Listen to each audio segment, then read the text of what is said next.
Calling all beings. Calling all beings.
Can I get it? Amen. Welcome back to Calling All Beings, everybody. We ain't playing no games with you. Yeah. Woo!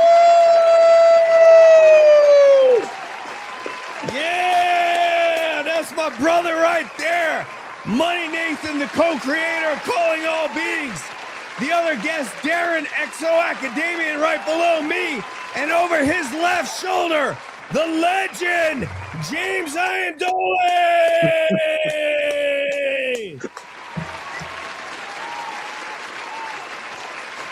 And right below him is the legend, Akashi Chris. Next to Nathan, Kevin Flarius Maximus. And below him is the Debs, a study of UAPs. Welcome, everybody. Waiting for somebody to get DDT'd. Yeah, I feel like I have to jump into a ring. Can someone good. tag me? Absolutely. I'm not sure. All we need is a smoke machine. What'd you think of that U2 cut, Darren? Did you like that? That's nice. Yeah, I recognize Bono doing the lean back right away. Nice. Zoo I think, I said this on Twitter, I think Zoo TV could be one of the best single band rock and roll tours of all time because it was so massive and so grand, and the screens, and they were calling the White House from the stage. It was just wild, man. It was a great tour. So awesome. Welcome, everybody. Yeah. So happy to have you guys. Thanks for having us.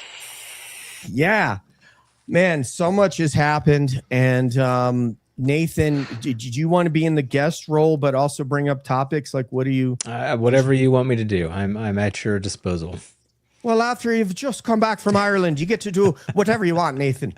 So Darren, let's start off with you, sir.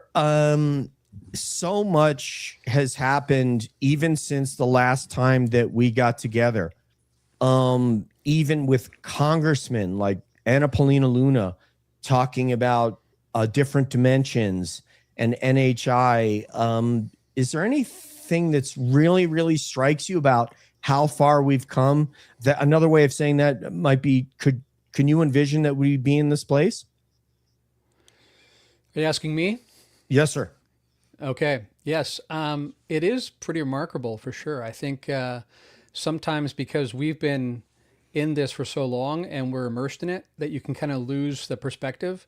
But sometimes I step back and I imagine what it's like for, one of our friends or family members or a colleague who suddenly hears not just ETs being talked about, but interdimensionals, and with a straight face on top of that, and in numerous interviews, right? And the fact that we've had, back-to-back events in Washington, D.C., now being covered by some mainstream media, like NBC News was there and whatnot, I think it's pretty remarkable. And it makes me start feeling that this is somehow tied in with some of the channeling predictions about this, some of the senses that things are coming up in the future, maybe even around 2027, you start getting that eerie feeling like things are coming together in a way that feels very synchronistic.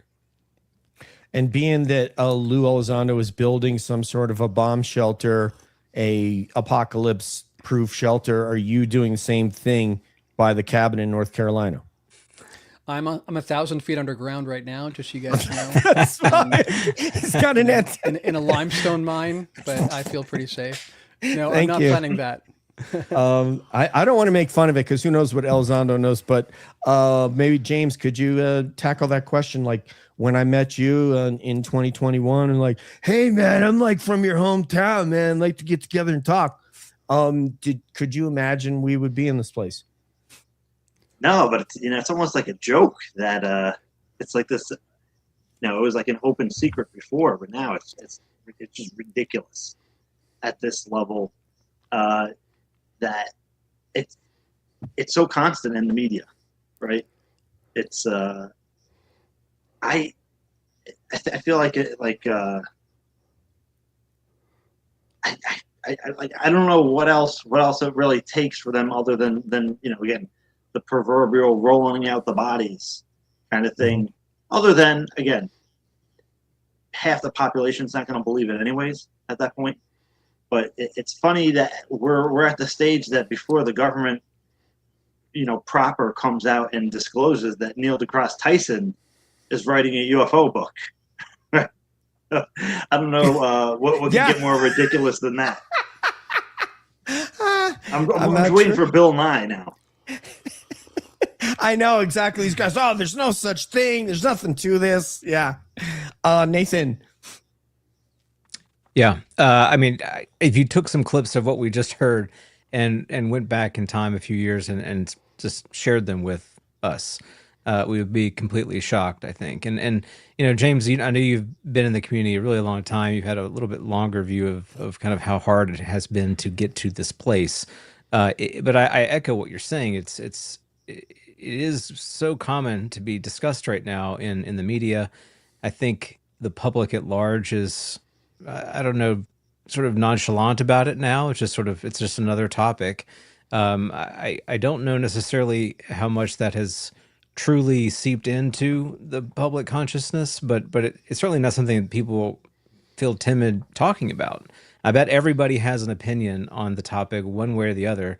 And those people who I think were dismissive of it, you mentioned Neil deGrasse Tyson, just a few years ago, are probably a little less dismissive of it now. And I think that is only going to continue to change. So to me, it's just a matter of degrees. We're continuing to shift things into that sort of transparency, or greater transparency, I should say. But really only in certain narrow bands of what the conversation, I think, allows right now. So we just heard at the disclosure forum, Kirk McConnell talk about abductions, and Matthew Brown talking about Whitley Strieber and the work that he's done, kind of setting the stage for that. So I do think that's a huge shoe to drop still, and obviously films like Disclosure Day do a good job of continuing to prime the public for this idea that there has been this very intimate connection to humanity over a very long time, and perhaps we need to prepare ourselves for that reality. So it's fascinating to watch, and it's also kind of weird. Those of us who are on this panel right now, we've been doing some of this, YouTubing in the space for years now, and it's interesting to be a part of that movement. So I'm still here. I got the popcorn. Still can't wait to see what's going to happen, and you never know. You just never know. But we're closer than we ever have been, I think. Is it the popcorn with the Himalayan pink salt? It's a little dash. Okay. Yeah. There you go. I mean, I'm pretty sure that we spoke in terms of that we didn't know that this day would happen while we were alive. I'm pretty sure we said things like that in our lifetime. Yeah. So, but I won't belabor my point anymore because we got Kevin to get to. So Kev, why don't you go, and then Debs, and then Akashi Chris. Hey guys, how's it going? Hey. So I can't be here as long as the whole show is going to take today. So I'm actually I've got a question for all three of you. Is that cool? Are you down for that? That is cool. That is cool. All right. We'll authorize that. All right. All right, cool. So it's not really about, disclosure and any of that, because you guys probably already know where I stand on the disclosure thing. Can be anywhere you want. But all right, so one of my reoccurring suspicions is that the subject, the whole phenomenon, the UFO phenomenon, it quietly updates its wardrobe every few decades to match whatever humans currently consider technologically impressive. That's what it seems to be, because like now everybody is trying to make the AI connection. I notice, and that's what's the technologically oppressive thing right now. So my question is, do you think the phenomenon updates itself to match cultural expectations, or do human expectations update the story we tell about the phenomenon itself? This is such a great question. And this is for all three of you guys. That's great, Kev. Yeah, I mean, I kind of think that it's more so our perception and expectation of it, and I mean, into what level that the phenomenon has an interactive, or that the level of interactivity where it's modifying based on what we expect to see, is certainly possible. But that's a question that I always go back to.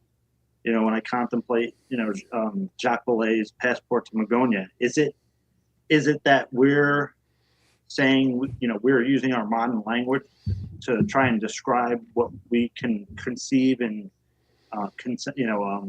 contemporary terms at whatever given time, or is it the phenomenon adapting or shape-shifting even, or modifying its own appearance based on what we're going to expect? And I always come back to that question myself. Darren, would you like to tackle that, and then we'll go to your brother Nathan? Sure. Yeah, I think I will have a very nuanced way of answering that question, because I think there's multiple things happening that we need to track. Number one, absolutely, we want to be wary of what Jacques Vallée and John Keel have talked about and things like that, where there's a presentation layer. But I would also say that, agreeing with James, certainly the way that we interpret it and the cultural lens we bring to it is a big part of it. Nathan and I have discussed before in Liminal Frames that I remember talking to someone that was interviewing me in the UK, and he's had experiences with Greys, whereas his great-grandparents had experiences with the Fae, right? But I don't think those are necessarily just different guises on the same beings, but they might be within the sort of same frame of scope of beings. So I think there's many things going on. This is one of the assumptions I think we have to be aware of, is that even as we're having the public conversation right now, many people talk about finding out what this finally is, as if it's one thing. And I think it's multiple things. And I've talked before about how anything that doesn't fit within the dominant paradigm of physicalism tends to get lumped in together. And because we kind of have this, hubris around assuming we've got most things figured out and we just need the cherry on top, we don't consider the possibility that we've just got the minimum of what is actually going on. We're about to be expanded into a much more comprehensive understanding of reality. But I think that's the case. I also want to point out, too, some really fascinating tidbits that show up in the research. For instance, I've been associated with the archives of the Impossible data, and looking back at even the drawings and the illustrations that people have drawn over time. So one of my good friends there is doing her PhD, and she's actually analyzing the artwork associated with the phenomenon. And even though different people have different skill sets in terms of what they draw, some are better artists than others, nevertheless, you would be hard-pressed to find a single image that looks like the same UFO out of all of those images. At the same time, we know there's some things like black triangles that show up all the time. There's tic tacs that have been noticed in multiple places. So this is why I'm saying we might have multiple things going on. I think we do, right? So some of these vehicles might be part of a technological enterprise, and those might be the ones we see repeating. And a completely separate enterprise that just gets lumped in together might be much more culturally adaptive. And last thing I'll bring in too is it's really interesting, because even when you look at certain cases where it's clear that people have had interactions with the beings and a certain frame of the intelligence over decades, over a lifetime, they will reflect back on something that happened 30 years ago, and it will actually be the same technology that they're interacting with 30 years in their future, which is different than our surroundings. We look back at 30 years ago and we can definitely notice a difference in the tech. So this suggests either that there's a presentation layer to the tech, or that they are time traveling relative to us, and that's why we see some of the same technology. So I think there's multiple things to be aware of here. Yes, it culturally shifts to match our expectations. Yes, there's a reflexive aspect to who we are and the way that cultures interact.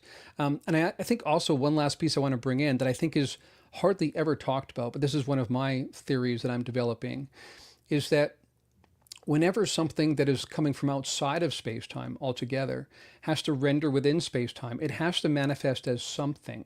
And what it manifests as will be a combination between what's possible and what's basically available in the comprehensive sort of collective consciousness of humankind. And that will vary from culture to culture as well. And I think that's one of the reasons why we need to pay close attention to some of the data and the differences between what is spotted in South America versus what's spotted in Europe or Asia or North America. Because that might not just be that different beings are populating different areas, but different cultural expectations are coloring it differently as well. That's really interesting, and the nature of Kevin's question was interesting. And I'm just going to extract this and pose it to Nathan, but I also encourage you to answer the totality of his question, which is, Nathan, do you suppose what other intelligences might know about us, which also gets to the last part of Darren's answer, which is, are they culturally aware and sensitive to all these different countries, Japan, where James just was, and the African continent and South America? Have you ever sort of hypothesized and thought about what they know about us? Do you think that they've studied us and understand us? Yeah, that's a really good question, and I think maybe not too surprising. I do share some similarity with Darren's view. One of the things I think we suffer from a little bit here is sort of a very narrow perspective that we tend to take, and it's understandable, right? I mean, as you get older, everyone on this panel, we've lived a few decades at this point, but you realize how quickly a lifespan goes by. And you realize that, the time between when you arrive on the scene and your grandparents are there, and that your ability to pass knowledge from a living generational member to you it's really not a very long span of time. And so I think we have, as a result of that, we tend to think very narrowly about experience itself. And we also, in the West, have a very individualized view of reality. It's highly individualized, very subjective. It's not very long. It's not very wide. And so the reason I'm talking about that is that there are, I think, certainly aspects of the phenomena that are interacting with humanity at large in ways that we are really ill-equipped to even perceive. I think that we get really fixated on so-and-so's abduction account and experience, and so-and-so's, sighting or whatever it is. And they describe the craft like this. And so we then start coming up with our kind of pet theory on it that really is tailored to those anecdotes. And it's hard for us, and maybe impossible for us, to take a much broader view of what's happening through the span of human history and our history just on the earth in general. And ask ourselves what may be happening, what interactions are taking place in this entire span of time and space. I do think that we are absolutely intertwined. I think that consciousness is a fundamental property of reality, that the way in which the phenomena appears to us is impacted by our own perception, and vice versa. I think that not only are we influencing the phenomena, but it is influencing us. There is a interplay between these elements, and we tend to think of it in the opposite, a very binary, it's doing something to us. But I do think that we, in turn, do something to it. That we are in this closed system together, this system called reality, and that we influence each other, and as a result of that co-influence, we're going to see emerging things that occur in the interaction space that bring in elements from our culturally based views and heritage and history and so forth, as well as their situation, as well as their vantage point in reality, and it's going to influence us. So it's much more complicated than I think we might want it to be, and I think it's always going to be weirder than our best theories. I just think it's not that it's just permanently evasive and elusive. It's just that it's really, really complicated, and for us to try to flatten it down, that's understandable, but it's going to be difficult for us to really get a fulsome picture here. No question. Yeah. I mean, we're only going to get, I think you and Darren both mentioned this, just a little bit of it, but it seems, James, like it seems that if they've wanted to have certain types of interactions with humans that ended up in sort of maybe taking some sort of biological material, be that male or female, it would seem that they have to have some understanding of our culture to want that. They must have something that they've said, well, this would be interesting. So at least some of the intelligences, it would seem, have an idea about that. Yeah, I mean, kind of to what Darren was saying, which of the intelligences is interacting in that way, where there's a variety, where some are probably even less physical than we would consider like a biological entity, and then what is the relationship between us and each of these intelligences. Yeah, it's like, who do you want to have dinner with? The Mantids, the Nordics, the Reptilians, or the Greys? Like, so, I mean, this could be, we'll save that for later, because I don't want to, we got other cabbies to get in here. So let's go Debs, and then we'll go with the great host of Mindfork, known as Akashi Chris, who you'll see most of us on her show tomorrow. Please go ahead, Debs. I'm Team Grays, by the way. Yeah! Debs wants to go to dinner with the Greys. Come on, Darren. You got to get it. We got to smile at you, buddy. All right, guys. Go ahead, Debs. So I actually ended up flipping my questions. The other question will be very important. I do need to get to it. But yes, ma'am. Sound, Light, and Frequency, the podcast with Bryce Zabel and Brent, I don't know his last name, sorry. They have recently relocated the formula that was provided to him to them when they first put out their show back in the 90s, that's allegedly going to explain the whole phenomenon. I was wondering what you guys think about this formula, which apparently had Brent having some experiences while he studied it. Do you think that such a thing would even be able to explain the phenomenon? Do you think sound, light, and frequency is an accurate description? What do you think? Who do you want to start with, Debs? Who do you want to throw to first? Let's just go Darren. Okay. Okay, can someone fill me in on what they are postulating is this formula? The allegedly a naval insider, somebody from naval intelligence, approached Bryce Zabel and Brent when they were creating Dark Skies at the premiere party. And again, we can kind of assume, based on their testimony, that this guy is somebody from a legacy program, and that he was saying you got some things wrong and you got some things right, and he was trying to say, to understand all this is what you need to know: light, sound, and frequency. And that's kind of it's going to answer kind of everything about the phenomenon and maybe even reality. And he wrote down on a piece of paper there were symbols, and it looked like almost like a mathematic equation. So they had lost it for a number of years.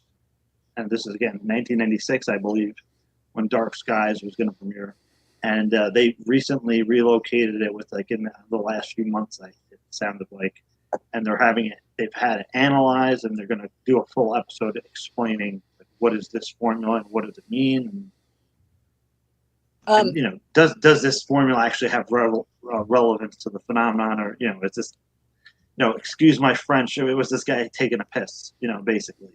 And the reason that I think this is actually important is because I also feel that sound, light, and frequency, the electromagnetic spectrum, is a very important part of the phenomenon. So what do you think? Right. So I would say all three of those are really important too. We can take various ways of addressing this question. I have also come across, and I think I had a conversation with Bryce at some point about this around the time that I was doing a 3-part episode series on the time travel aspect. And he talked about, shows that he worked on before based on that. And at the time, I had a couple different people. I remember talking to Mike Masters about this too, because he went through the same thing, where people from both U.S. intelligence and British intelligence were contacting us, supposedly from both of those intelligence arms, and saying this part absolutely right, this part's a bit different, and that's been interesting. And I, at various points, have had people reach out and say, this part's accurate, this is a bit different. Again, I think that this sort of goes a bit to Nathan's point. What we make sense of partly determines by what we can capture, right, in our awareness, even our imagination.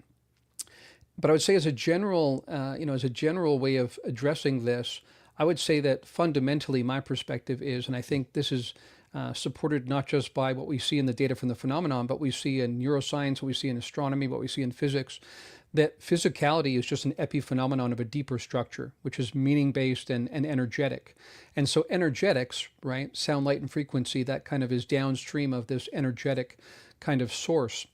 So in that sense, I think it's very true that that deeper structure that generates energy and energetics ends up manifesting in space-time as sound, light, and frequency.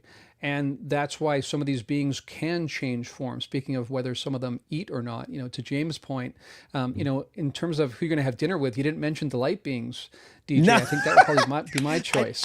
Right? We're going to get to but what are they going to have, right? What's their discrimination, diet, right? So, but even there, I think that they take the form of light because it has to manifest as something we can interact with.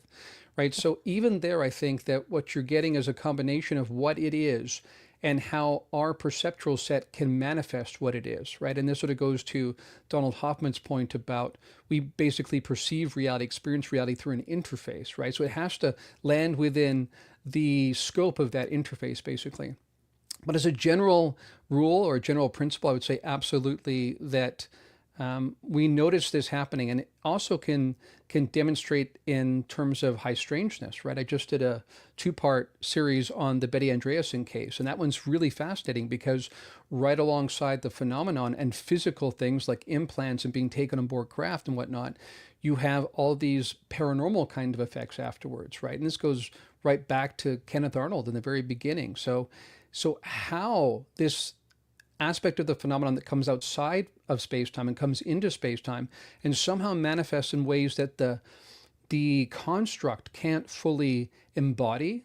And when it can't embody through its usual means, ends up causing kind of distortions that I think show up as high strangeness. And that also will register in sound, light, and frequency, right? We'll see things, we'll hear things, we will feel things, right? So I think as a general rule, absolutely all three of those apply here, and it has something to do with the fact that all of this is downstream of this kind of energetic structure that is prior to space-time.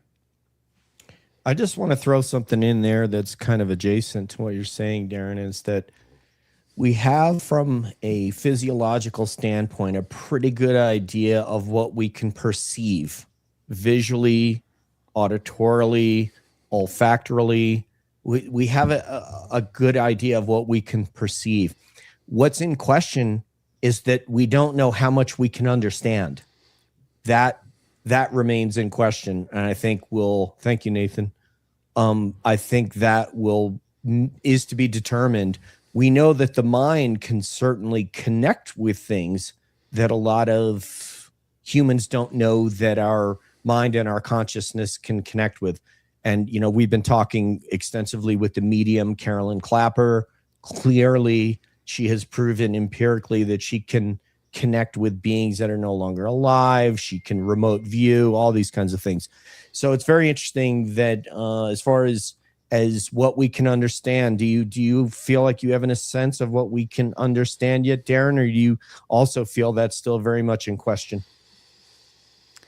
Well, this actually is a pretty big piece of how I make sense of things, because I think when we ask the question what we can what we can understand, what we can comprehend, we have to sort of ask under which mode of consciousness, right? So in the default mode of consciousness, then it's a pretty constrained kind of manifestation space, and it has to show up in certain ways. And I'd like to make this point again, speaking about Donald Hoffman and him discussing the fact that everything we see here is basically a translation, a shortcut, right? Almost like icons on a desktop screen rather than what's actually there. And I think this will help us, because up until now, people have assumed what we're seeing and experiences is the fullness of reality. And now that we recognize not only is it not the fullness of reality, but it's actually a shortcut and kind of a translation, we no longer need to try to force the phenomenon within what we can see and measure, right, directly, because we know that that's actually an epiphenomenon of a deeper structure. Now, I've had experiences, which some of you probably heard about, where, you can change your mode of consciousness. And when you change that mode of consciousness, you are not just expanding, for instance, the range of the electromagnetic spectrum that you have access to, right? But you are changing the configuration of who you are in relationship to the whole.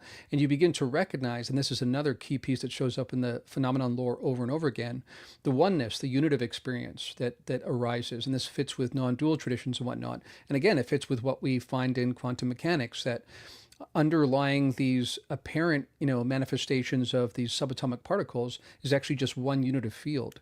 So this shows up more and more. And as you can drop out of space-time, which I've done before, you basically become the fullness of that unit of field. And depending on where your intention goes, you move and experience across that entire field.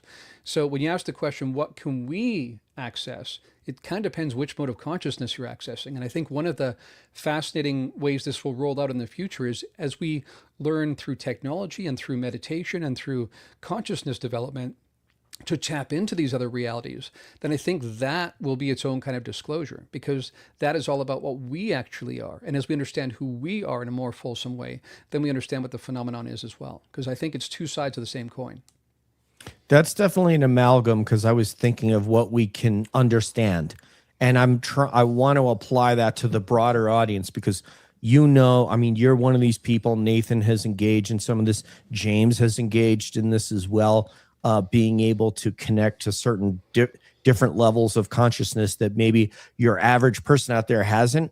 But I think so the question is, for those of us who haven't cultivated that ability, what can we understand in terms of what a non-human intelligence might have to offer, or what ability? So that was but we're still on the same track.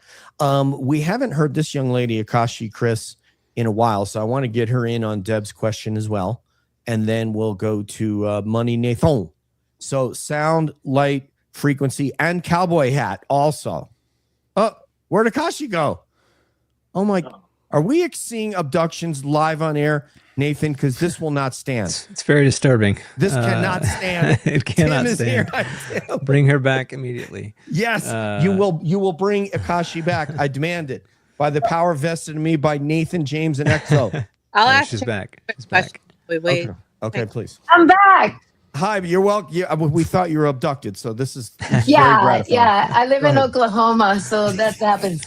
Can you guys hear me okay? Yes, ma'am. you Sound good. Okay, awesome. So I'm sorry I missed the end of that whole cool thing that I was really into. It's blowing my mind. But here's, I'm going to morph two topics together, because I'm really I've been really studying the brain and how it's like this bouncer that keeps all the ideas that are unpleasant or scary out of the equation and keeps us protected. But where I was originally going to go with this question, I'm going to morph it together, is start with James. So I was looking at your X account, and I was seeing you take pictures of that book by Dr. Pasulka, The Others. So, and I know it hasn't come out yet, so I started looking into it because I hadn't really seen what it was about. And it was talking about, and correct me if I'm wrong, it's like the convergence, right, of the three areas of UFOs, AI, and consciousness. And AI always makes me think about, it's like, why is AI in the picture, right? Is AI in the picture to help desensitize us and take us through this journey and accept things that otherwise we wouldn't accept? Or is AI in the picture just kind of, is it stunting our development and our own enlightenment? I'm concerned. It's like, is it friend or foe? Is it part of the equation or not? And maybe we can start. I would like to hear all of you guys' perspectives because you guys are awesome. Well, one We thing can- real quick. This was Yes, you please. answering Deb's question of sound, light, frequency, because we haven't gone to Nathan. Then we can get to artificial but intelligence. I didn't hear that part because I was offline. That's okay. All right. Debs, please restate the question for the jury. Thank you, please. Yeah, I was just trying to see what people thought about the. Oh, you can't see me do quote hands. Okay. Can we just get your hands on here one day? It's Right just here. nice. I love that. The formula that is supposed to be solving all things also is connected to sound, light, and frequency. I totally believe that it does. I totally believe that it has been found, and it's probably what was taken away from Tesla. You know, I mean, wasn't he always talking about sound, frequency, vibration, the 369? He seemed to know, and it made him. The scary part is that for somebody that I think had so much knowledge, he was so lonely and sad. It's like that type of knowledge just bring you.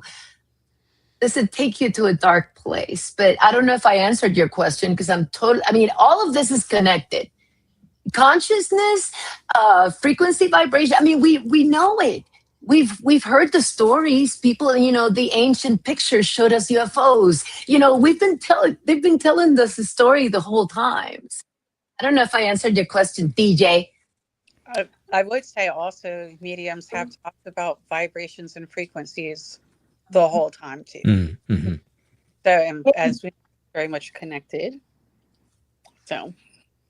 And they were ignored, right? And they were kind of made fun of. And that's what, you know, now people I think are starting to accept some of these things, right? If I could just jump in really quickly too. Yeah, One thing I want to add about the frequency part is I think, you know, this has been talked about and it's a helpful way to think about it. It's somewhat a metaphor, but it's very true in many ways. And that is that rather than imagining space and distance being real, right? So we understand even from the revelations of quantum mechanics that local reality isn't really even real. And what quantum entanglement tells us is that, you know, space is just an epiphenomenon. It looks that way. Distance looks like something. It's a way we can interact with something and kind of play space, but it's not ultimately what's going on. So in that sense, you know, and I think this plays into why Luna is talking about interdimensionality, for instance. It's not so much in a physical sense of different physical universes.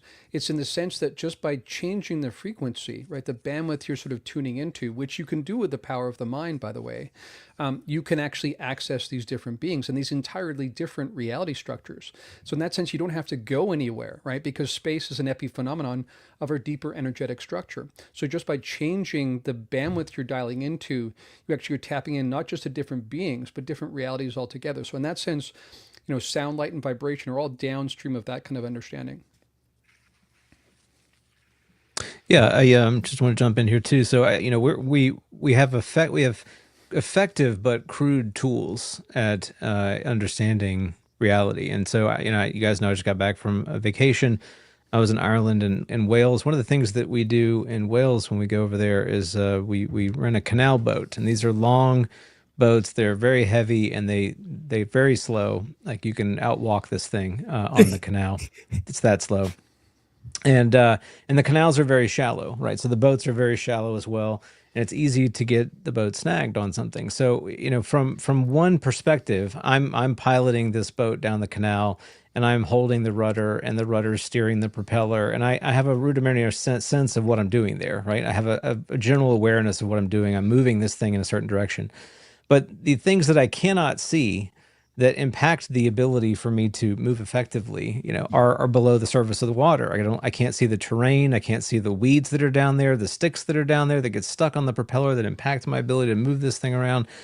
So, you know, am I able to move the boat? Yes. Am I able to move it as effectively as I would if I could perceive these things and avoid hitting them and, you know, interacting with them or even come out of the water in some way and, you know, ride over them? You know, I can do it, but it's not as good as it could be, right? furthermore, like there's this entire landscape around the boat that's not even, it's not the water, it's the countryside, and I'm moving through it, but I could move through it a lot more quickly if I just got out of the boat and walked around. Now, there's different modes of transportation through this landscape of reality, but I've chosen one, or I'm constrained. I mean, it's a different way to think of this. I am constrained into one mode of moving through the experience. And so I tend to think that translates well to how we experience life as well. We are constrained. We are constrained by what we can perceive, what we can understand. We are absolutely, though, impacted by things which fall outside of the scope of our awareness, of our perception. And they very much have a role in affecting our experience and our reality and all those things. And so, sound, light, and frequency, yes, they play an important role. They, I think, for me, represent the as Darren has mentioned, the energies, but also they kind of remind me of the constraints in which we operate in. And then, Akashi, to your question, I think about AI. The way I think about AI is that it is a natural manifestation of what conscious beings will try to do. When given enough time and technology and so forth, we being conscious beings are going to try to emulate consciousness. I mean, we do it biologically very easily, but when we're talking about synthetic, conscious technology, like it takes a lot of work. And we're trying to, in a way, kind of approximate that, but we don't really know and understand what it is. I think that we're getting to a place where, as Darren's podcast, Point of Convergence, it's a great name because it does imply that we are entering this point at which these things do intersect in a way that provide us a little bit of a peek, a better peek behind the curtain. And I think, consciousness technologies is sort of the next thing we're going to begin hearing more about and experimenting more about and expanding. And that consciousness technologies, whether they be altered states through pharmacology or through a combination of pharmacology and technology, they're going to reveal to us and unlock to us new modes of experiencing reality and I think the phenomena as a result. Man, I love I love that answer. I'm just leaving it out as it's still kind of it's some of this is still just stuff we just don't know. Would you agree with that? We just don't know yet. Would you agree with that, Nathan? Yeah, I know I would, but I do want to say something else though about that, because I think that it's a really good question. What should we know, right? This comes up a lot, I think, in the disclosure conversation. What should we know? And there's this way of thinking that we've really nurtured in Enlightenment days. That there is that achieving a kind of knowledge is akin to perfection. Like the more knowledge we have, the more perfect we become, the more aligned with. Originally it was kind of like a alignment with the Godhead, and the more we can have impact over the natural world, the more we become like God. And so there's this affinity. We have this in-baked affinity to knowledge and acquiring the right kind of knowledge. The right beliefs, capital T truth. We're very fixated on these things, right? And I think it's helpful, and it's helped us tremendously, but it can become, like a lot of things, it can become very toxic. And I think that the toxic aspect of this is this notion of right belief, that we need to achieve a kind of right belief with respect to disclosure. I need to know exactly what it is, and if I don't have it exactly as it should be understood, then something's wrong. I take a different view. I take a view that looks at this more from the standpoint of every individual has a path that they are on, has a path of learning that they're on, and that learning is going to take them certain places. I'm not going to get to some places that an Einstein is going to get to. I'm not going to get to some places that a star athlete is going to get to. They're on a different journey than the one I'm on. And for me to try to say I'm going to be LeBron James, like it's a foolish thing to say, right? It's absolutely foolish. Am I any less worthy or valuable than LeBron James? No, I'm not. And so I take the same view to this enterprise as well. We have folks with so many different experiences, so many different perspectives, and they're on their own journeys of knowledge and of growth. And for me to come in and say, no, I think you don't understand. You need to see it like this. And if you don't see it like this, you're somehow broken, imperfect, impure. You see where I'm going here. It's just it's not healthy. It's not healthy not only to that person, but what we don't see is it's not healthy to ourselves, because we're doing it just to, not only we're doing it to them, we're doing it to us at the same time. We just are more blind to the fact that we do it to ourselves. And so it's a little bit of a soapbox that I get on here at this one, but it's important to me because I see it happening a lot, where there's this kind of really pounding on the desk. We have to understand it in a certain kind of way, and I think that can be quite harmful. I think this is the Cosmic Carousel's agreeing with you. I think this is a very, very important point to make. It's a point that I've heard James say kind of very early on in our journey as a group here, and I've heard you say very early on as our journey as a group.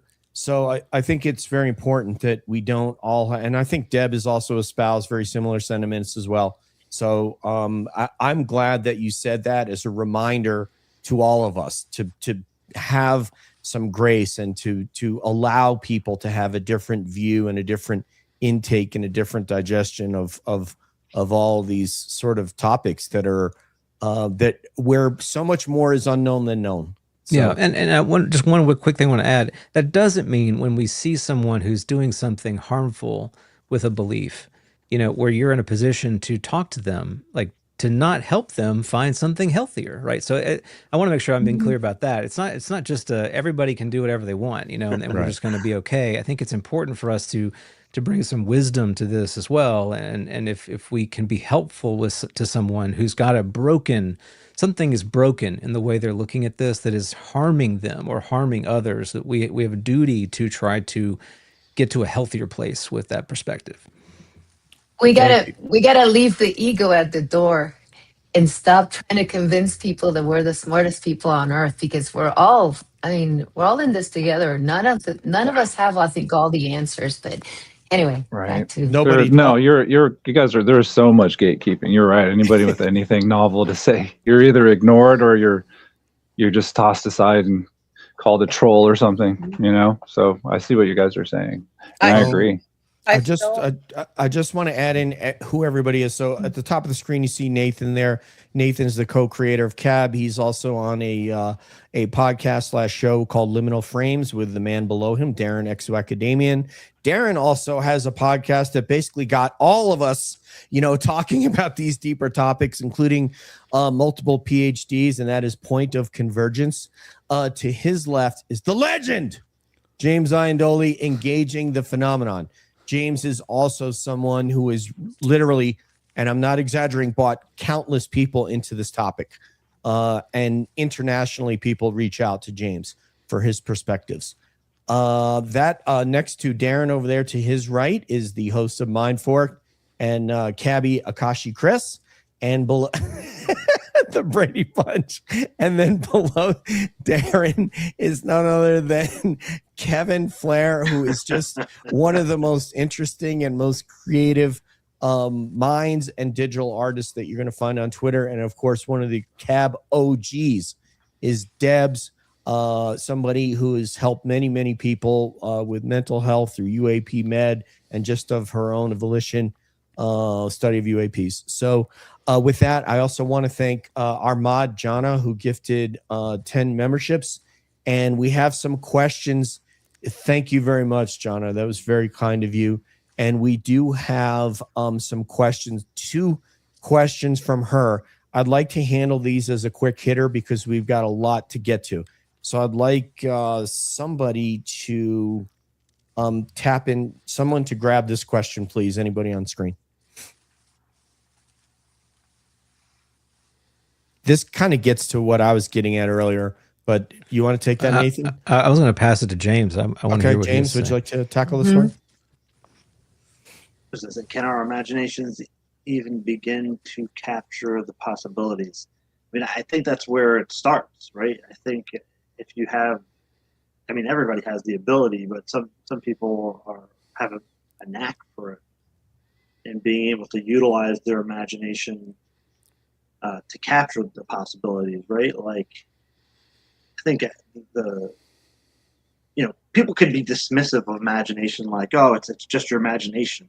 Well, you have to say what is your imagination, and there's a step down process of that, right? Like if there was no imagination to create the chair, it would not have been manifest, right? So that to take from Exo and Nathan's show Liminal, right? The imagination is like this liminal environment where you can take something that could be considered like a thought form and manifest it into the physical.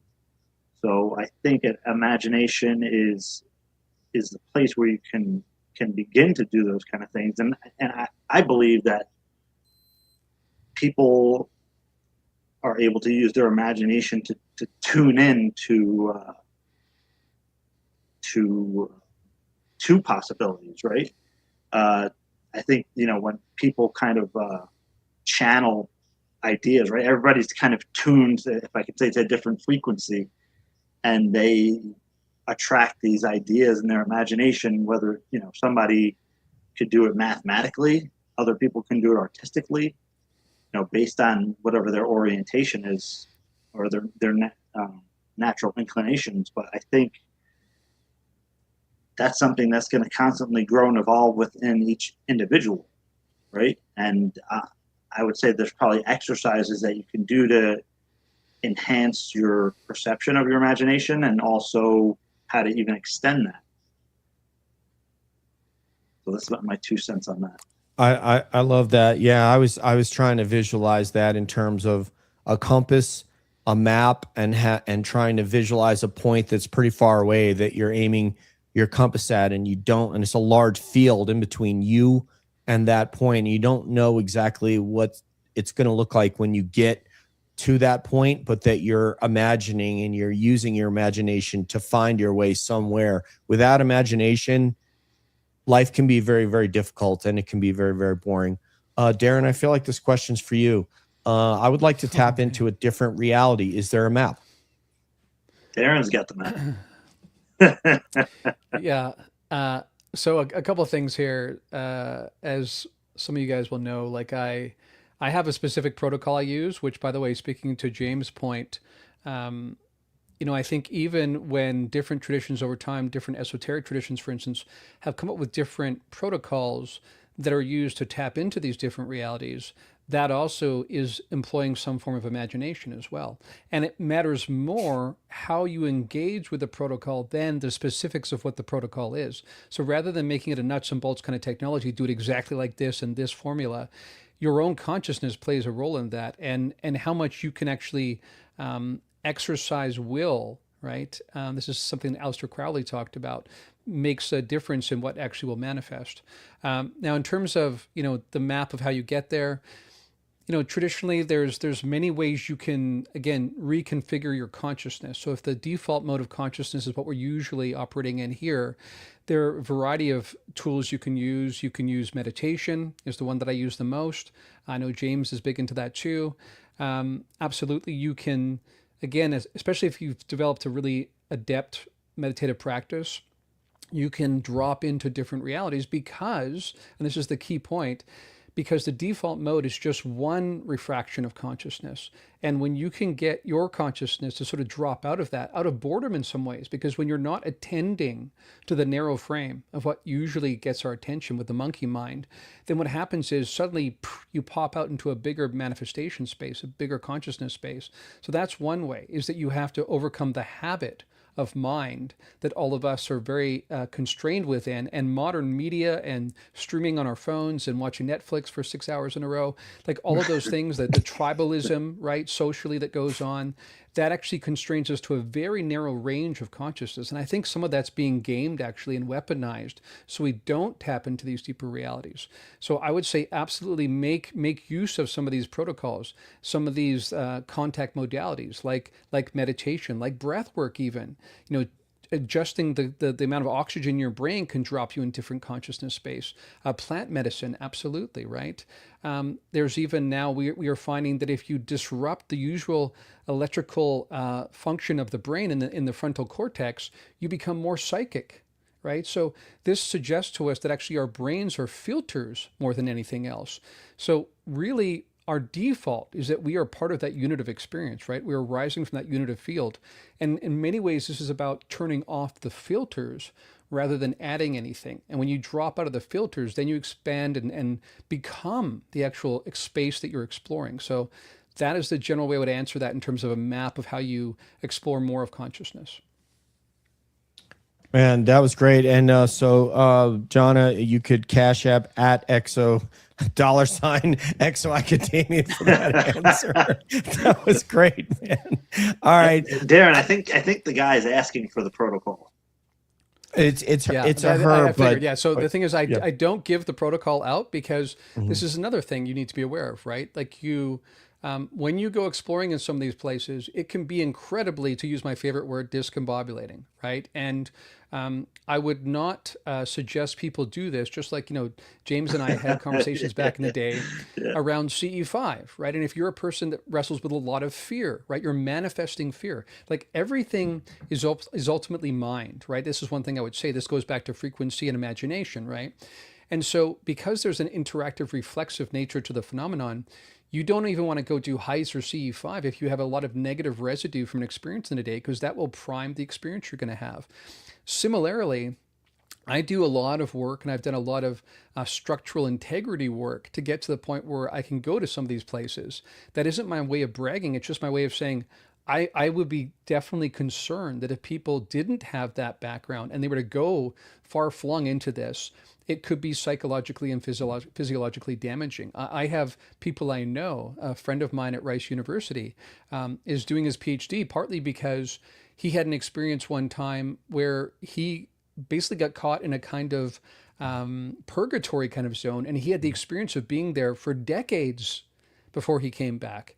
And he'd lost his job, his girlfriend left him, his business fell apart. So there are real life consequences to these things. So I know it sounds exciting, and it is exciting to explore it, but I would say that you want to make sure you're building up the internal core strength, like from an energetic point of view, before you do that. And because I don't know who's going to use it, I just don't give it out to anybody because of that. I'm just concerned about the physiological and the psychological risks.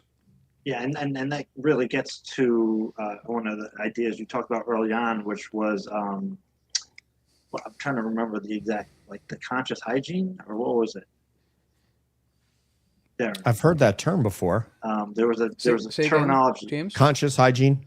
That's not the name of it. It was something hygiene where it's like you're cleansing spiritual your hygiene awareness, or energetic spiritual hygiene. Yeah. Mm-hmm. And then a lot of the contemplative systems all had that built in from the beginning. The 8 limbs of yoga and the eightfold path of Buddhism are there to kind of protect you on this journey, so you have a strong foundation. So when you go, when these kind of things are revealed to you, that you're stable, Yeah, absolutely. I feel like Sati's in here somewhere. Your co-host is in here somewhere, Akashi. I don't know what her name is on here, but hi, Sati. It's a Cosmic Carousel. That's Sati. Yeah, that's her channel. Okay, awesome. Carousel. Hi, Sati. Sorry, I didn't know it was you. Yeah, you're it feels like Sati. Yes, it is. She's totally digging everything you guys are saying. Awesome. I want to make sure we get if Kevin has to go, if he has a second question, I want to get him in there, and then we can go to Akashi, and then we could just have kind of like free talk between the guys until we're finished. Did you have another question, Kevs? Hold on. I actually don't have a second question. I lost track of time. So, yeah, you guys are free. Just go for it, Kashi. Are we going back to? Are we going to Oh, AI? sorry. Whatever. Do you want to do the? It was going to be Akashi. Okay. Hey, I can do AI or I could do consciousness because I got multiple topics in my head right now thanks to these guys. I feel smarter just because I'm next to all these guys, right? Me too. I feel like I'm just catching it. Anyway, go ahead. But yeah, I would do, since we're doing AI tomorrow, you should probably do something dissimilar from that. Well, That's what I'm gonna do. Before you go, Kashi, I want to say something please. about I think what you and what Kevin do is really helpful.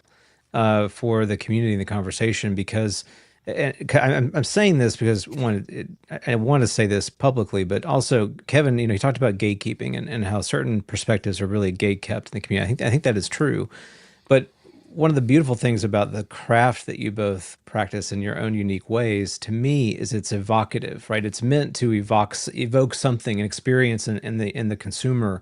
And for those of you who don't know, some of the things that they do, they're really good at using digital media to present, interesting questions and provoke conversation. And I think that that's a really important. Some people can look at that as maybe sometimes being a little bit, juvenile or flippant or whatever. I think that that's unfair, and it's important for us to we talk about the trickster element, right? Sometimes we often talk about that in really, I think, negative terms, but the valuable thing about the trickster to me is that it does allow us to, it forces a transformation on us to have to go. It's like comedy, right? It forces you to look at situations that you might normally look at and think these are really mundane, boring things that happen to everybody, and then look at them and go, wow, like it's hilarious and it's fun, and it makes me think about these experiences in ways that are much more meaningful than they would have been otherwise. So just wanted to say that, and I really appreciate what both of you guys do. 100%. And why don't we play Kevin while we're here? This is Kevin's latest work.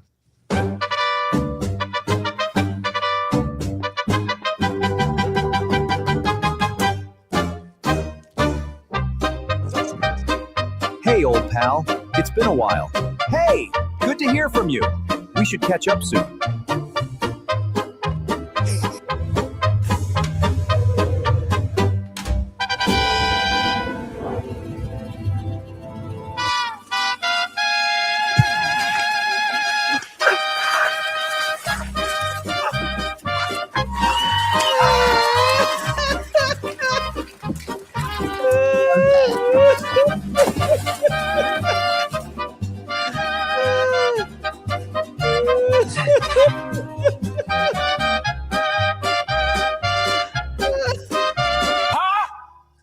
Huh?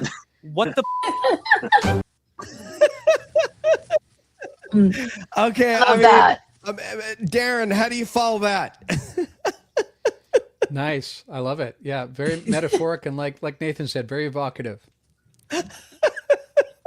Kevin, are you there? Come back. He's probably on a biological break right now. Are you on a biological break? I'm talking about you, Kev. Yeah. He goes to the toilet. There he is. No. How awesome. That was so awesome, What's man. up? Did you just see that we played your video? Oh yeah, I was getting a drink. Oh, you missed it. We just played the whole video on big screen. Though I came in, I heard the music playing. I was like, oh, that's my music there. It was so I appreciate awesome, that you man. guys played that. I hope you guys enjoyed that. Oh my God. It was great. Yeah. Well, Nathan, thank you for bringing that up, Nathan. It's just, it's amazing. Gray Al saying, agree with Darren's point. It would seem that anomalous operators are cognizant of observation and are often happy to accept an invite to tap dance. So, that one's good. All right. So Akashi, did you, I think you had something that you wanted to bring up. So please go ahead, ma'am. A pivot, but it's kind of blending into the topic that we're talking about. So especially on what Darren said, but I want to hear everybody's opinion. It's like, just because you can doesn't mean you should, right? So you were talking about not giving protocols because people might not be ready. I mean, if you're like at a low vibration, if you get into that, you're going to go lower. I totally agree. There's a, responsibility needs to be had. But in a world where we commercialize everything, right? And now they have devices that they're going to put in your head. It's like the commercialization of consciousness. Give us some advice, because people out there are going to, just because you can, I don't think anybody should be messing in there. But what do you guys think of that, new technology that they're using for this? Yeah, I think that I would be very wary of that. And I'd be very wary of, in the same way that we've just found ways to entertain people with pretty mindless media, right? And increasing ways to do that. So it takes up pretty much all of people's time. So in a lot of ways, the way that media ends up being utilized is basically to distract people from their consciousness potential, actually. And so I think if we were to just come up with technologies that could spin the dial, so to speak, and take people to different realities without having done any of the grounding work and getting to know themselves, that's not only is that not that productive, right? But it's also potentially very, very dangerous. And this speaks to something I really want to emphasize, though, and that is that this is about human potential. I think a huge part of disclosure is about human potential. This is something that the beings talk often, so often about, is that we have lost our connection with a unitive field. As a society we have, as a civilization, right? This is something that comes up over and over again. Cautions about how we have become too technologied, right? Thinking back to what was said to the kids at the aerial school. So I think we should be very cautious of any kind of shortcut to get there.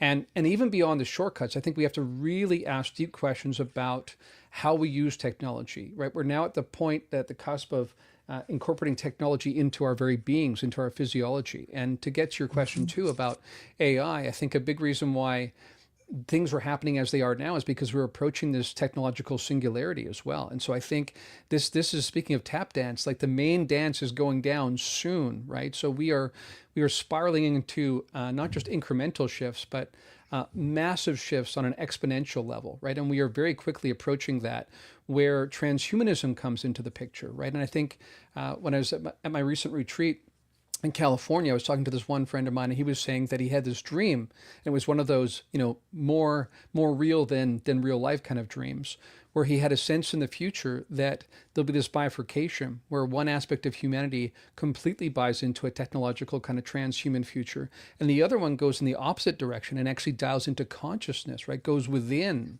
to discover who we are and our potential. And so I think in many ways this has been weaponized, right? That we are taught just use more cool tech, right? And of course AI is playing into that now. But that not only is distracting, but I think ultimately it prevents us from creating the kind of transformation inwardly that could happen, and on a civilization-wide scale that could really change the world in a way we need it to change. And so I think this is so important, and we need to be wary of anything that feels like a shortcut, anything that feels like it's just about a fun road trip, right? We want to build up the structure to be able to host a kind of reality that is kinder, gentler, more connected. And a lot of that is like just deep consciousness work. It's not so sexy, it's not so mind-bending necessarily tomorrow or later today, but if you can do that work, then we actually create the structure, right, to be able to manifest this as an entire civilization. And I think that's partly the message from the more benevolent beings as well. Speaking of that, Darren, where do people go if they want to attend one of your, I don't know what it's a retreat basically, right? Is a retreat? Yeah. How do people find out about that? Well, usually most of the people that have come to the retreats have taken one of my classes. So I offer classes a couple times a year in the spring semester and in the fall semester. So most of the people that come to that are either people who've taken the classes and have gotten to know each other kind of virtually like this on screens, or people who are coaching clients. But I do plan to offer more retreats in the future that are kind of niche, different kinds of retreats. So I think if people are interested in that, they could check out my website, essenceofbeing.info, essenceofbeing.info. Oh, okay. And I announce classes there, and I announce retreats and things are coming up there as well. All right, we'll get that .info for. I'm going to get that up on the screen here. Exoacademian retreats. Okay, cool. I appreciate that, Darren, because I mean, a lot of people just don't. It's like diets, right? Everybody wants to Ozempic their way in. It's like, let's get it done right away. It is the same thing with everything. The same thing. Meditation takes work and patience. I mean, I'm super ADD. It takes me forever to get into that mode where it's like I can be still enough to be present. Yet it's so important. I mean, isn't it? Chris, can I just add something that people haven't mentioned yet? Please. and this is actually why I am not currently meditating and haven't for a while, is that when you're picking up the phone, so to speak, it's not just you on the phone. There's someone else on that phone. Okay. It's a two-way street. So if you're putting yourself out there with other energies, there's going to be a response back. And I think people are sort of forgetting that part. And that's not always a good part. It can be. It could also be a very confusing part. But it can also be a negative part. So I just wanted to throw that out there real quick. Make sure I get that right. If I can just add to that, I think that's a great point. And I would say this is why it's so important that we cultivate deep self-awareness, because you can go into a heist or a CE5 experience or even some sort of, other kind of protocol. And if you are not really, really cognizant of the energy you're putting out, because at every moment we're emitting into the cosmos, right? Something I like to say to people, and this became very clear to me when I was outside the construct, that it's not just our actions and the things we say that we should be conscious of, but even the thoughts we entertain are changing reality and impacting people. And they are signals that we send out into this interconnected field, this multidimensional field. And then by way of resonance, right, sympathetic resonance, we will make contact with a kind of being based on that sympathetic resonance. So even if you go in saying, I think I'm just going to say, what am I supposed to say? Oh yeah, okay, positive entities, I want to connect with you. Like that's a good start, but you better make sure that that's actually what you're resonating. It's not just the words you speak, it's the energy you output altogether. And that's where I really like to encourage deep self-awareness to become aware through shadow work, for instance, like some of the distortions you might be putting out, because a lot of the problem I think is that people actually don't have the background to know what they're actually emitting into the cosmos. And to the point that person made, it can be beautiful, it can be amazing, but it's kind of like the analogy I said, that you don't take your 5-year-old and say, hey, here's New York City, have fun. Right? Yeah, right. You want them to go to certain places, right, and not other places in New York City, and you want them to be cognizant of their surroundings. And it's similar here, but it's on an energetic level, and it's about sympathetic resonance across these different multidimensional kind of layers. So this speaks to the importance, I think, of self-awareness, cultivating that, and not just trying to take some quick trip that you can do tomorrow that's going to be fun. Make sure you've done the inner work to be safe when you do this. Yeah, and I'll just say that it wasn't that I had a negative experience. It was more like the person on the other line just kept calling and it was stalkerish. That's the best way to put it. Like I kept having this feeling that I had to meditate. And it was not a good feeling. It was feeling like very pushed. So that was why I'm saying you have to be a little bit aware that it's a two-way street. Yeah. And you've actually been giving that warning that Darren just gave on this program for many years, Debs, about that. When you were referencing, because James is able to do this, he's been doing this for many years, and you were telling people, kind of like be aware of what you're calling in, what you're trying to draw in. Before I ask everybody on the panel which type of non-human intelligence they want to have dinner with, I want to get like sort of Nathan, James, and Darren to kind of just inquire with one another if you have something, and if you don't, there's no pressure. I got plenty of things to talk about. Yeah, I can go there. James, I want to get your thoughts on the current sort of public conversation that's being had. So the disclosure forum, and it seemed like it drew a lot of recent attention, and lawmakers are trying to reintroduce the UAPDA to the National Defense Authorization Act. And, that's something we've been seeing over the last several years, the failed attempts to get that to pass. And then you continue to hear like lawmakers say things like, oh, the president's ready to protect whistleblowers. And, it seemed like they're going to be more supportive than they've ever been. And we've obviously had releases through the Department of War in the last several weeks. Are these... Well, I think we could look at these and say that these are valuable movements. How are you feeling, when it comes to the other aspects of the conversation that aren't being had yet? And do you think that those other aspects, here you're thinking of, what we talked about a little bit earlier, abductions, the higher strangeness elements to the phenomena. Do you think that those are there ways in which those things can enter into the conversation in a healthy way? How are you feeling about it? I mean, I think ultimately it's going to, just like uncomfortable subjects have come up, like people that are defectors from the program being targeted individuals, right? I think one of the big like no-fly zones is the military abductions, right? Those kind of things.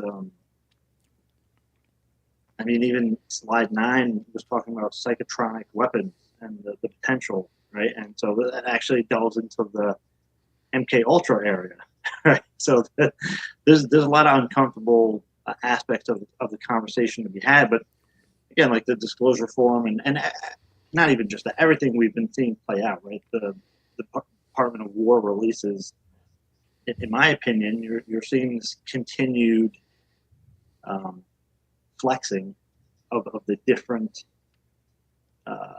factions within that space that are pro-disclosure, pro-control disclosure. And I think behind the scenes that there are people on all different sides of that, in those different factions that are competing for whatever their narrative is saying, right? And so that's one complex aspect of it. The other is to what extent is the phenomenon influencing that process as well. Mm-hmm. And would you say that there are some public-facing elements who appear to be, friends of disclosure, quote unquote, but may not be, or they may be steering it in ways that are much more narrowly defined? I'm sure there are. I mean, there has to be, right? There has to be somebody acting within that interest. So to what end, and what is their ultimate goal? I don't know, but at this point, it seems like, the writing's on the wall, right? It's just a matter of time. So I guess they're probably more competing for what is going to be the narrative. Yeah. Did you? One of the other of you, either Darren or James, did you have a question for one of your triumvirate of colleagues here? I'll take that as a no. Okay. Well, moving right Nathan, along. did you call out to my ancestors when you were in Wales? I tried. I did visit a couple of castles, and actually I have some Welsh heritage as well, which I wasn't fully aware of, but I do. So yeah, it's truly beautiful. I think fell more in love with Wales than I had before. So yeah, it's a lovely land. Well, I have another. Let me address this question, and I did address it in the chat, but sometimes I think people think it's you and not me in the chat. So sure.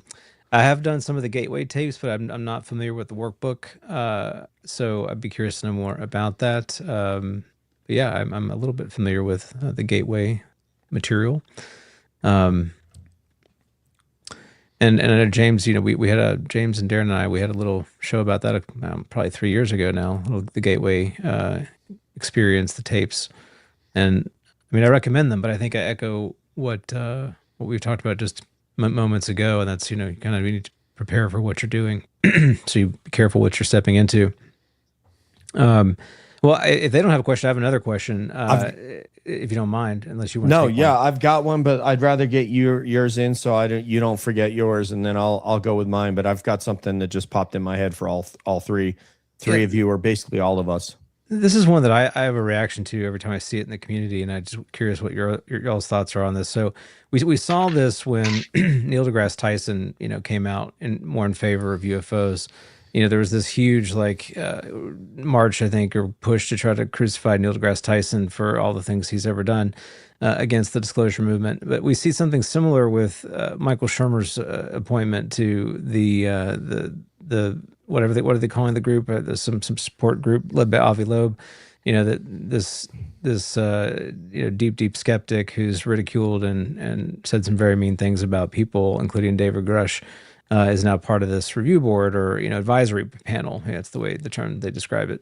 I'm just curious, what are y'all's thoughts on this? Because, and I think it's an important question because we've got a lot of folks who have been ardent skeptics of this topic. I would say they're your friends, they're your family, they're your neighbors. You know, there are a lot of people who don't believe any of this stuff. And so at some point, if we're serious about all this, and this is really going to come to fruition and be public knowledge and be a thing, you know, there's got to be room at the table for those people, right? So there's got to be room at the table for the Neil deGrasse Tysons and the Michael Shermers. So what are your thoughts on the community's reaction to their, sort of involvement, engagement, or turnaboutism on the subject? How do you feel about it, and how do you think would be the right? What's the right approach to people like that when they finally come around to understanding this may be true? Yeah, I mean, I think we have to be understanding. I do think that the criticisms against them have been earned, and they need to eat it because they put it out. Right. So just straightforward. They earn that. So at the same time, we do have to come from a place of understanding and say, in some level, we've all been there before, right? In different capacities, right? If we're all truly, fractals of like the universal source, they're reflections of us in one way or another. And again, to what you were saying is, if we are truly going to really open this up to everybody, then we have to willingly, welcome them in. I think people feel burned by them, right? And that's reasonable because, some of the demeaning behavior they displayed was hurtful to people, understandably. It was unthoughtful, right? Diskompassionate. So that's totally earned, right? And hopefully it's a learning process for everybody. But again, if we are truly going to open it up to everybody, that means them too. So. I said to Shermer, when he and Shermer, I do have to say, I believe I saw on X that he publicly apologized for his comments on David Grush. So and that's and respect for that, right? And I hope to see more of that because I have to be quite honest when what I'm thinking of the term here when Gary Nolan roasted Neil deGrasse Tyson, I thought it was beautiful. I was waiting to see that since I was reading about James Masters in American Cosmic, just flaming skeptics. Again, that was just like my inner child. So I thought that was warranted. But again, it at the same time, it's a sign of the time to see people even that far deep on the skeptic side, like coming around, right? What does that say about where we are now? I think that's what people have to kind of appreciate. That, like, wow, if these people, like the hardest of skeptics, are coming around and opening their mind to the possibility, right, or the willingness at least to participate, that says a lot, right? People may be suspicious of what their motives are, and again, that's warranted, and they'll have to earn people's respect. I only ever ask James that people approach the topic with honesty. It doesn't mean that we all have to agree. It doesn't mean we all have to come to the same conclusion if there's a conclusion. But for Shermer to say something like, and I'm going to have to paraphrase, you guys might have to actually help me out, but the tweet I responded to is he was saying, well, clearly the Vatican said that they didn't have any UFO files, so obviously they don't.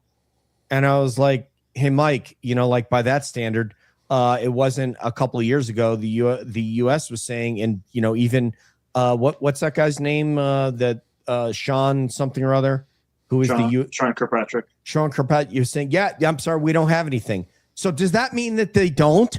Because clearly Diana Pasulka and her colleague Timothy Taylor, whatever his name is in real life, they went to the Vatican. They looked at archives. There are things there. So it's a very disingenuous and not intellectually intelligent argument to say, well, because the Vatican said there's nothing there, well, that settles that then. because nobody would ever be deceptive on whether or not they have information about UFOs. We know that. Everyone's completely transparent about this. I wanted to chime in a little bit on this. First of all, the Vatican probably would take the approach, having, I was raised Catholic, by the way, that it wasn't a UFO, it was something godly. So that might be their little... Right. I mean, they're going to say angels and yeah. So have different terminologies. That might be how they escaped answering that, but they are also publicly saying that they would totally accept aliens. They're one of the first religious groups to have done that. But I wanted to give my perspective. When I saw that he was appointed to that, and when I heard about the book by a very skeptical scientist, my feeling is, why do people respect them as voices in this topic? Like, that's what bothers me. Like, why was he selected to be a part of that committee for the government? Like, why him? Like, I 100% agree that we all should be at the table. We do not. We need contrast. I just don't understand why people are giving them that due respect that is not due to them. So I agree 100%. And to the Vatican, the Vatican's top demonologist, Monsignor Balducci was very vocal in the 1990s, as he participated in the Disclosure Project, via Paola Harris, who speaks Italian, was able to interview him, and he was very vocal about the possibility of extraterrestrials visiting humanity. And actually that whole idea of the hierarchy of beings, he described in a 1990s interview, saying, humans are probably kind of low on the totem pole of cosmic hierarchy, and being advanced extraterrestrials, and then what people would consider angels, and so on. So, and he had said to somebody that I would not be able to be publicly talking like this if I didn't get the okay from Papa, aka the Pope. So there was some kind of wink and nod in this direction about non-human intelligence, ETs, extraterrestrials, and the Catholic Church kind of being aware, or even some aspects of it being supportive of it. My whole point, Paisan, is that them asking, the Vatican is obviously a state, it's country. You could ask any number of countries and they would give you that answer. So it's not an entirely intellectually honest argument to say, because they said we don't know anything about it, we have no files. Well, the British would say the same. We would have said the same. And then we could just go down the Rolodex of countries. That's all I'm saying to Michael. So it wasn't a very, I don't know if he really thought that one out before he said it, as if no government has ever been deceptive about UFOs. Well, yeah. Then, what if you ask the Vatican about levitating saints? What, it's in there, right? So I don't know. Yeah. Or, Fatima. Yeah, I know Diana Pasulka has talked at length about this. Let's get Darren in here, and then we'll go to Akashi. Okay, so let me address the Vatican piece a bit, and then I'll go to the thing about who's on this council. The Vatican piece, I would want to bring in here a refrain that Nathan and I often raise on Liminal Frames, which is to say, when we say something like the government knows, we should be clear that if we say that, we mean a tiny fraction of the government, right? Most people in the government do not know. Most people in the Vatican do not know, right? The people who are aware of this and deal with this kind of stuff, it's a very elite group within the Vatican. And the same thing with NASA, right? People say NASA knows, right? As if they're going to see someone who works in NASA at a fairly low level and say, how could you be part of this, conspiracy of lies? That's not the way it works. And, and across all these different organizations, we have to be aware that there's many slices within those organizations.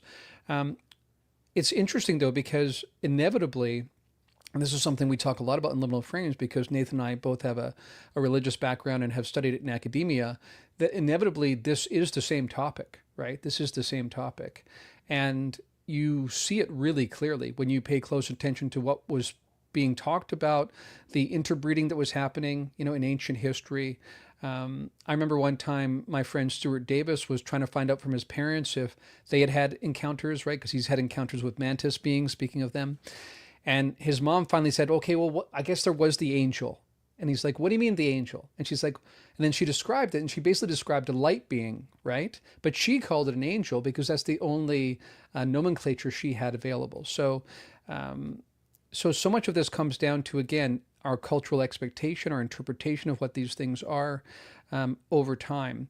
And I have no doubt that some aspects of the Vatican at a really high level are aware that this is much more complex. And they themselves also have, again, sometimes with the right kind of, goal in mind, and sometimes as a kind of way of controlling people, right?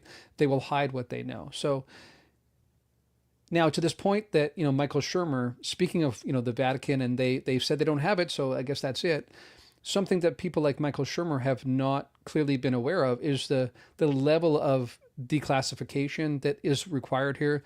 How much of this has been completely squirreled away in classification files, and they seem completely unaware of that. And this is something that Nathan and I have addressed as well, that a really rude awakening that I think anyone will have to go through as a part of disclosure is recognizing how much we have been lied to, like consistently, right, as a kind of policy for decades and decades and decades. And so these people who are kind of coming from the halls of power, right, these scientific figures who are kind of like the priests of the modern age, they assume they've had access to these things, right? They assume that they are, for instance, working with our most up-to-date scientific understanding. I don't think we are, right? I think there's evidence that back in the 50s, there were breakthroughs that happened, and to some degree, there's been this encouragement of a red herring, and people have been chasing string theory and things when clearly there's something going in a different direction. And not only has that been a kind of bait and switch, and they've been encouraged to pursue avenues that have not been that fruitful, right? There have not been that many breakthroughs actually the last few decades. But in the black, what is actually happening, right? What is known there, and how much has that been classified, again, under the really general rubric of national security? Now, last thing I want to say about Michael Shermer, I think something I like to bring up a lot is that when we talk about how we're going to prepare society, right, for this disclosure, and again, the question that Nathan and I address all the time is, what is the disclosing? Like, what are you disclosing, right? Is it just that aliens are real? And do you mean space aliens, right? Like, and are we going to stretch into how they may have, engineered humankind? The way the interbreeding's been happening, the hybridization campaign, the fact that they could show up at any time and levitate you out of your bed. Like, are we ready to have that societal conversation, right? So sometimes people, I think, a bit naively say, we're ready. Come on, just say it, right? Aliens are real. That's not such a big deal. But that's just the tip of the iceberg, right? But to this point, we are going to have to recognize that there are different people working at different stages of consciousness with different interpretations of reality, different models of reality altogether they're working with. And we will need people that serve as kind of translation layers for each of those groups. And so I understand that if we're going to, as a full society, like for instance, in the United States right now, there are three distinct like worldviews or stages of consciousness that are online, right? So you have kind of traditional, modern, and postmodern online all at the same time. And that actually is feeding the tribalism and the culture wars we're having. So for those people to make sense of this and begin to grok it, they're going to have to have it translated into language they understand. Is that going to be comprehensive? No. Is it going to be sometimes leading them astray of what it actually is? Yes. But it's still a process we have to go through. So this translation process, I think, is something we really need to give a lot of thought to. Because we're at that point, right? We're at this point where people are going to have to recognize this is real. Like all of us who've been in this for years, and like Nathan said, James, I remember you and I had conversations when you would be doing this stuff back in 2010 on Facebook, and you'd like maybe hear one obscure article every 6 months, right? Not what we're having now. It's like an avalanche. So yes, we want to do this, right? But we also need to say, okay, this is incredibly discombobulating, right? This changes our understanding of our history, the nature of reality, where we are in the totem pole, right? So we need to have different people at different layers to translate to different people groups. And because people will first and foremost, always want to try to understand this based on the paradigm of reality they're currently working with. And only when that is exhausted and they realize it can't fit, will they be open to expanding and even transcending that worldview. So this is a very complicated season we're about to enter. Humans like boxes, Darren. And what Darren was saying, like, I remember when the O'Hare Airport incident happened, and like, we're thinking like, holy shit, this is disclosure.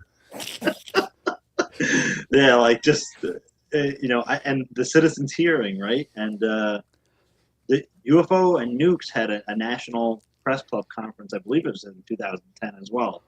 And I mean, I thought that was just the biggest deal, man. And it felt like, wow, man, we're on the verge of something. And it was, right? It ultimately took us to where we are now.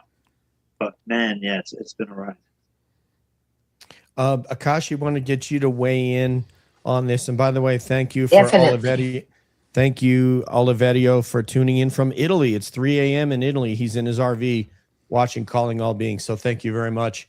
And after Akashi, we're going to go with which entity do you want to have dinner with and why? So Nathan, get ready. All right, Akashi, did you want to tackle this topic about Shermer and so forth? Please. Yeah, when it's like, can we get an amen? Because this is exactly, I can't believe you didn't throw that one in there because, so for so long, lies take a long time to develop and lies take even longer to unravel. We've been lied to for so long. We're back to the brain, right? And how the brain is processing all this stuff. Expectation, not met, rewrite. Expectation, not met, rewrite. Which leads to the meh, where nobody cares is the apathy. It's the, it'll never happen. So we got to step back and make sure that we look at, will they put the people in charge? And nothing personal against anybody that's been assigned for anything.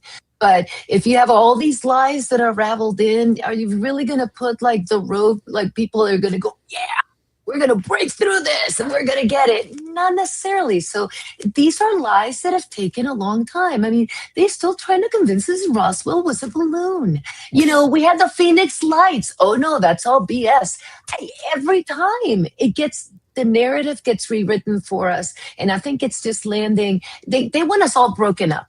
They want every group to be binary. Either you're on one very extreme side or the absolute other. And nobody meets in the middle. They don't want us to meet in the middle because then we're actually effective.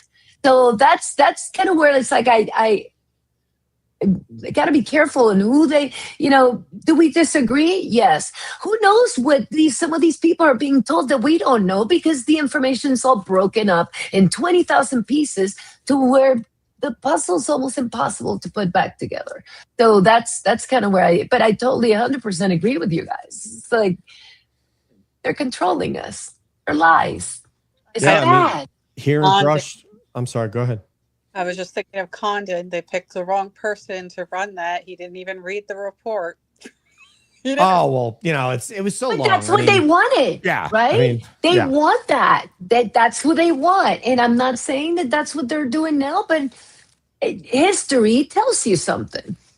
Are they going to just unravel everything and say, open kimono? I don't think so. But this is where you start to see the little leaks like Neil deGrasse Tyson and Bill Nye. There's something to that, where people that have been totally against it all of a sudden are like, oh, we'll consider it and we'll talk about it because they're the TV people. They're the people that mainstream media is going to hear first. So anyway, it's just a fascinating time to be in the subject, but you got to look at everything with totally two different sides of your brain. If I'll leave it at that. If comparison is the thief of joy, then I guess you could say that misinformation is the treasure of the manipulators. The fact that people don't research, that's their treasure, is that people won't sort of go out. They'll just take whatever the narrative that's given to them, and it works so well. The Clinton report in the 90s, and then later on, it started out with weather balloon, then Mongoloid kids that were unrecognizable. And then the Nazis had made this craft and it was that. And then it's, just gone from one thing to another when clearly the townspeople Oh, look who's here. Oh, she missed Kevin. I feel so bad. Anjali missed Kevin with his black tank top on. And he even did a flex backstage. He was ready for you, Anjali. He was ready. Just kidding. Well, Love you, Anjali. we love Anjali. Thank you for being here. All right, so want to go with this, starting with Nathan. Nathan, and I want Darren and James to fill in if I've missed any of these, but you could be having dinner with, you're going to go out to dinner.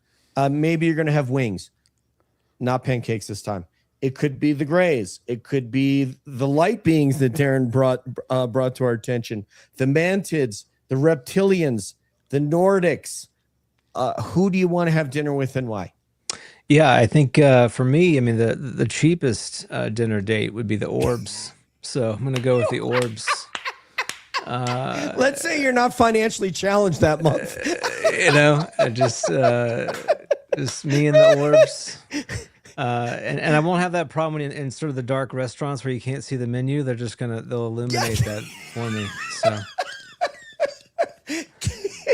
That was the best answer. I don't think we're going to top that answer.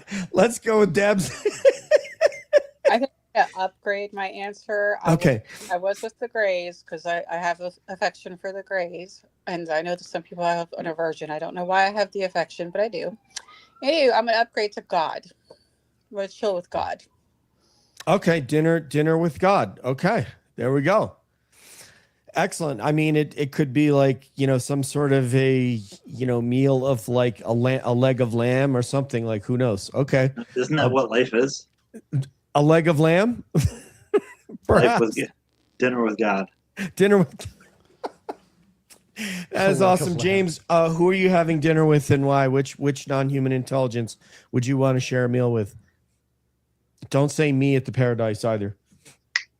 Yeah. Really, like,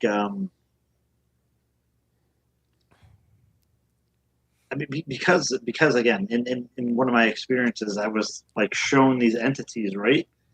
But I don't know if that was really them, right, or some kind of representation thereof. So, like, I would want to sit down with those beings, right? What they look like? Nordics. Right, like that. Okay. But again, I don't know if that was actually like a literal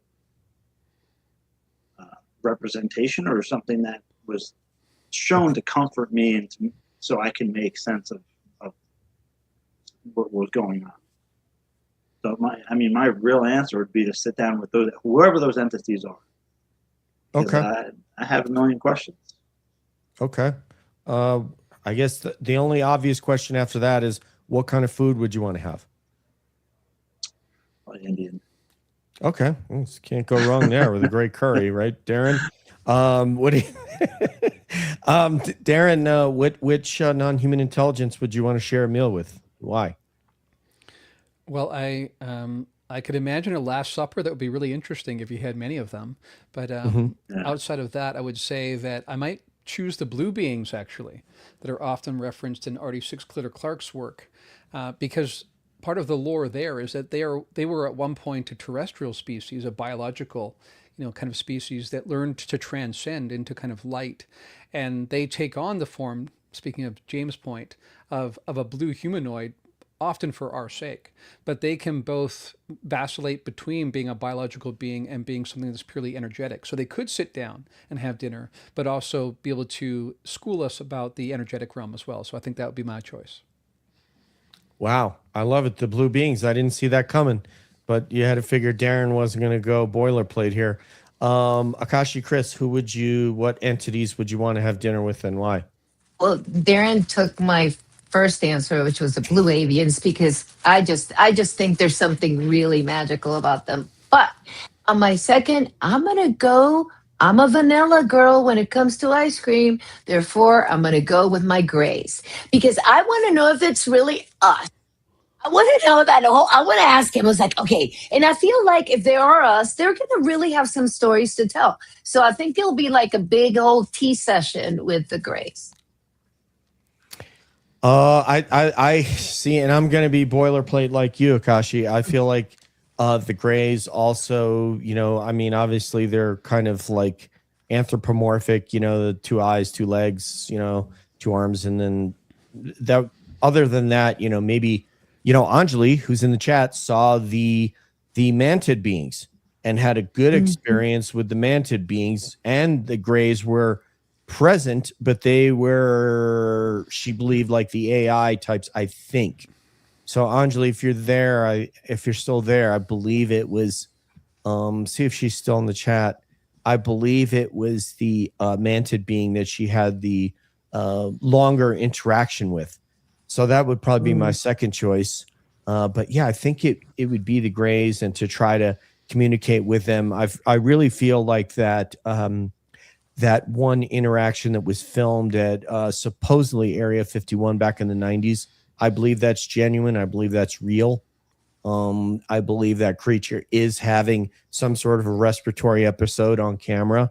And so, yeah, it would seem like, being that we've established communication, would be interesting to ask them some questions.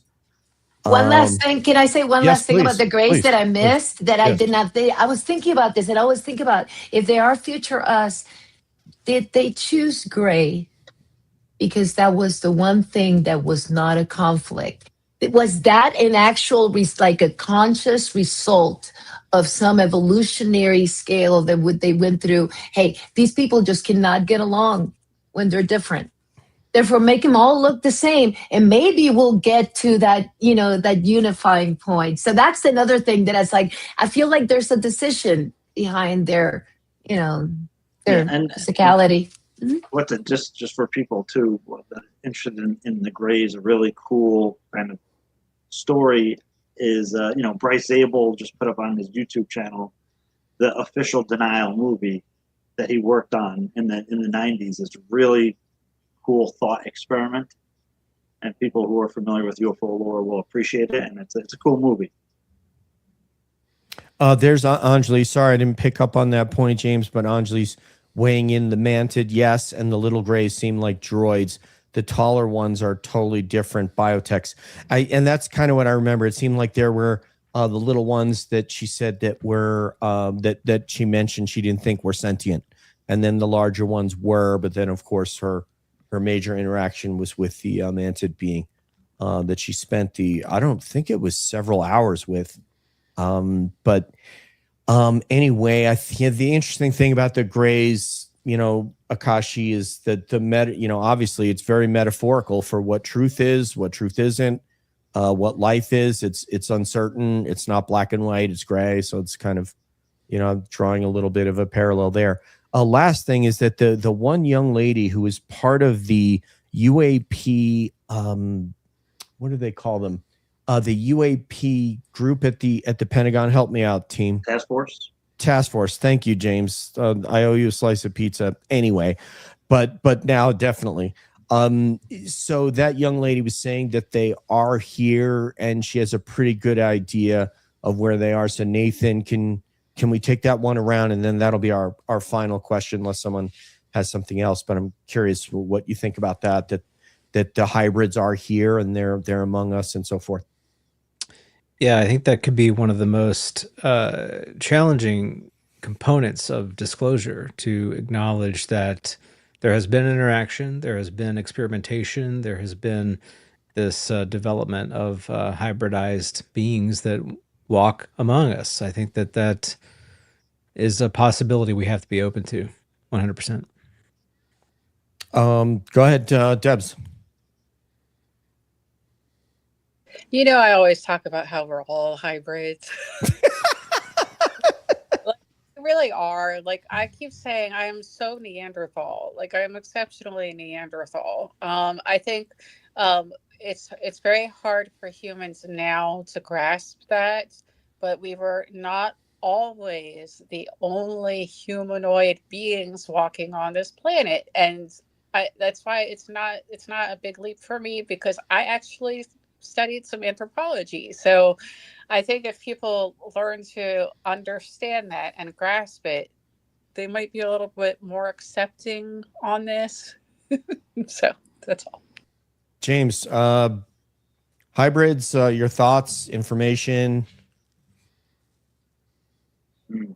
I mean, that's a tough one. I think I remember in Rich Dolan and Bryce Abel's AD book, they were, you know, speculating that, you know, that could cause like a cosmic witch hunt, right? And that whole idea of the 23andMe, or, you know, whatever, the CIA tracking alleged hybrid bloodlines, and that some people have a greater potency of it. I don't doubt that that's true. I think that is probably true to some extent. But again, to what variety, I don't know. Yeah, that would be probably very conflicting for a lot of people, right? So I that's a heavy one. It's a very heavy question. Darren, do you have any information, thoughts, insights on hybrids among us? Well, I would say that the first thing we need to do, which has already been brought up, is we need to expand the possibility space and reconsider human history, first of all, right? Because we are assuming certain things when we ask that question, right? We're assuming a common sort of naturalistic, you know, Darwinian evolution kind of history of humankind, and then at some point this bifurcation into Greys coming in and working with humans and creating hybrids. But I think the very beginning of humankind is wrapped up in that enterprise. And again, some of our ancient scriptural traditions, I think, speak to that, but they were often referred to gods as gods in those cases.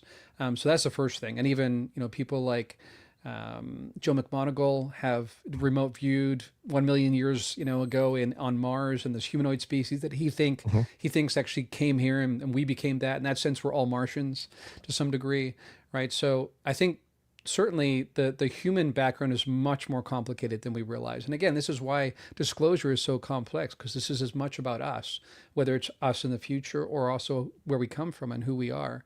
One of the things that I've explored pretty extensively on POC, and that Nathan and I have also touched on, and I know James and I have talked about this before as well, around the Caudate putamen and around certain ethnic backgrounds that seem disproportionately represented amongst experiencers, right? So there's certain genetic traits that show up disproportionately, right? So that points to something that's in the data, right? So why is it that some people with those certain backgrounds seem to be able to access anomalous cognition and anomalous perception? For sure, complex stuff. I remember I've had conversations with Jeff Kripal about this. You know, he's a big fan of the X-Men, and he got a new X-Men watch the last time I saw him. And we talked about that part of the X-Men plot where basically they become hunted, right? Because they're mutants, right? So this is absolutely something that is possibly in the cards, right? And this has been talked about in our community already, that the government probably knows about this, and to some degree, these have become targeted people, like James talked about. So what happens when the general population realizes not only that aliens are real, but that some of their neighbors are more alien than others, right? And that we can go to 23andMe data or Ancestry.com and actually prove this, right? When we can actually empirically show that some capacities seem to be disproportionately online with certain backgrounds more than others, then that's really interesting. And the last thing I'll say is that I think any of us who've been deeply involved in this topic and have kind of an obsession with it, inevitably kind of becomes like the cat chasing its own tail. Like what is it about my background that makes me research this the way I do? What have I learned about my own capacities? How have those been accentuated over time? And one of the ways that you have to think about this, I think, is that, and this is something that came up in the John Mack Institute work I've done, and it's part of the archives material as well, is that you cannot talk about the UFO phenomenon without talking about abduction and hybridization, right? It's part of it. It's wrapped up in it. It's a major component.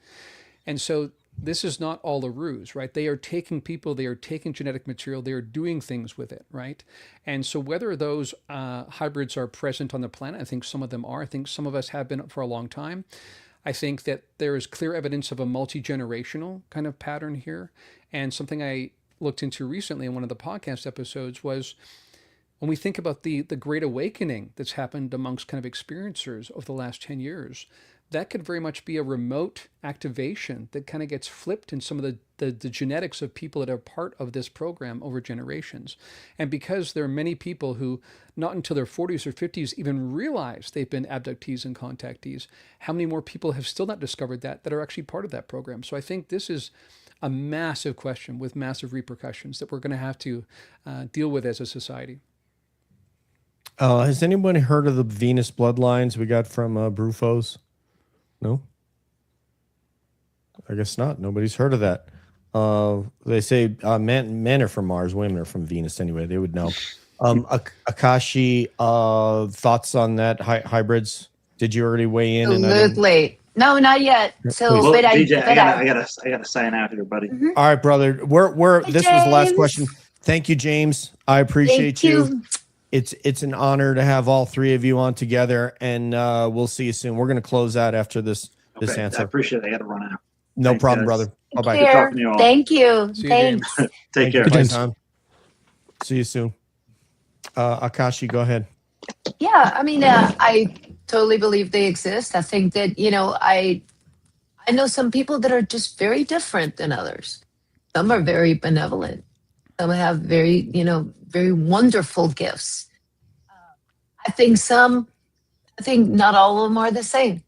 I think, and this is just my beliefs, but anytime I say something like this doesn't make any sense, I start to wonder, it's like, how these humans that we have the same DNA can be capable of, all these things, right?